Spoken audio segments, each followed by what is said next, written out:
Tonight's body cam footage takes us inside a DUI and driver's license checkpoint operation during a busy holiday weekend. What starts as a routine public safety initiative quickly raises important questions about impaired driving enforcement, field sobriety testing, and the difficult decisions officers must make in real time. As hundreds of vehicles pass through the checkpoint, deputies are looking for the subtle signs that could indicate someone is unsafe behind the wheel. But with so many drivers to evaluate, every interaction matters. Stay tuned, because later in this footage we'll see a driver undergoing field sobriety testing, mounting anxiety during the encounter, and an arrest that highlights the challenges officers face when determining whether someone is fit to drive. As you watch, ask yourself, could you spot the warning signs before law enforcement did? Sure. My name is Chris Galvey, that's spelled G-A-L-V-E, and I'm a lieutenant at the Sheriff's Santee Station.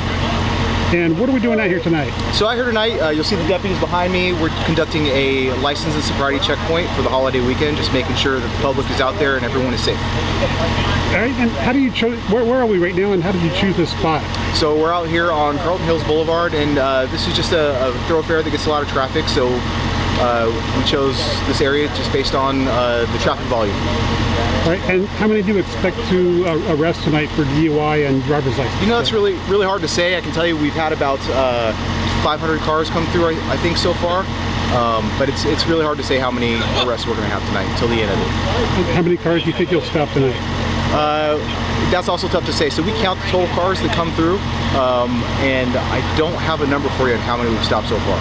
Okay, and what's the process? When somebody comes through and you think they may have been drinking, what happens next? So we'll ask them a series of questions, and we'll gauge their potential level of sobriety and see if they have any signs or indicators of being under the influence of anything. And if we suspect that, what we'll ask them to do is just pull into our secondary lot where we'll conduct a field sobriety test just to make sure that they're safe. Okay, other than DUI, what else do you check for while you're out here? We're also checking to make sure everybody has a valid license so they're on the road and being safe. Okay, anything else? Lieutenant Galby provides an interesting look at how these checkpoint operations are designed. Rather than stopping vehicles based on suspicion alone, checkpoints are typically planned in advance and placed in high-traffic areas to maximize public safety and deterrence. Notice how the lieutenant emphasizes both DUI enforcement and license compliance. That's because officers are often evaluating multiple factors simultaneously: driver behavior, physical indicators of impairment, and legal driving status. What many people don't realize is that the initial contact is often about observation. Officers are trained to look for clues such as delayed responses, slurred speech, confusion, or the odor of alcohol before deciding whether additional testing is necessary. With roughly 500 vehicles already passing through, the pressure is on deputies to make accurate assessments quickly. Do you think checkpoints are an effective way to improve roadway safety? Or do you believe resources should be focused elsewhere? Let us know in the comments. Want to add? Nope, that's all. Thank you very much, sir.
again, the anxiety is starting to make no, not at all.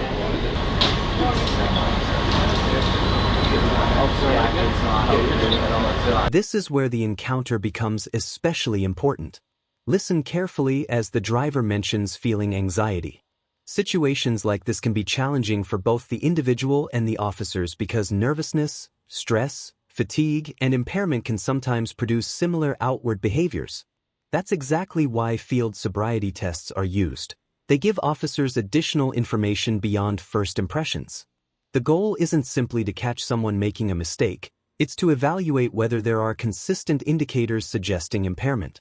From an investigative standpoint, deputies are now gathering observations that may later be used to justify an arrest decision or, in some cases, clear a driver and send them on their way.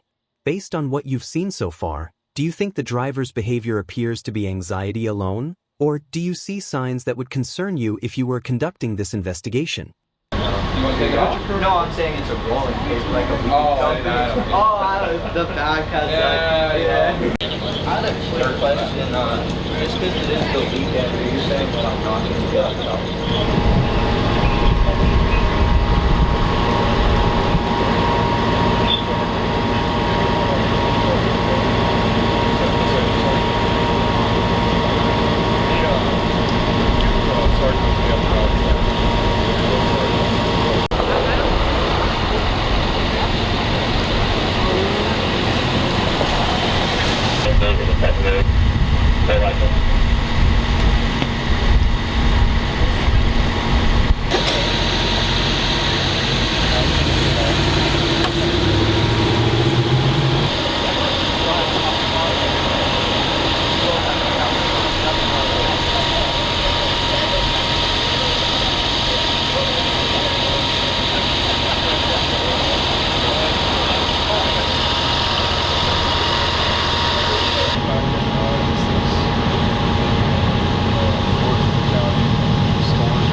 And media is 97. Media 97 so far. As this incident comes to a close, we're left with a clear example of how DUI checkpoint operations function from start to finish. We heard directly from law enforcement leadership about the purpose of the checkpoint, observed the process used to identify potentially impaired drivers, and watched officers move from initial contact to field sobriety evaluation and ultimately an arrest. Encounters like these highlight the balancing act officers face every night, protecting public safety while making fair and legally defensible decisions based on the evidence in front of them. Whether you agree with every action taken or not, the footage provides valuable insight into the realities of roadside enforcement and the importance of responsible driving, especially during busy holiday periods.